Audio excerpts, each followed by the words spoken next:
إن الله اشترى من المؤمنين أنفسهم وأموالهم بأن لهم الجنة يقاتلون في سبيل الله فيقتلون ويقتلون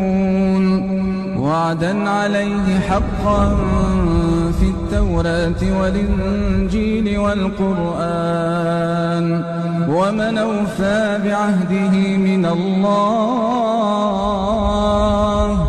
فاستبشروا ببيعكم الذي بايعتم به وذلك هو الفوز العظيم. التائبون العابدون الحامدون السائحون الراكعون الساجدون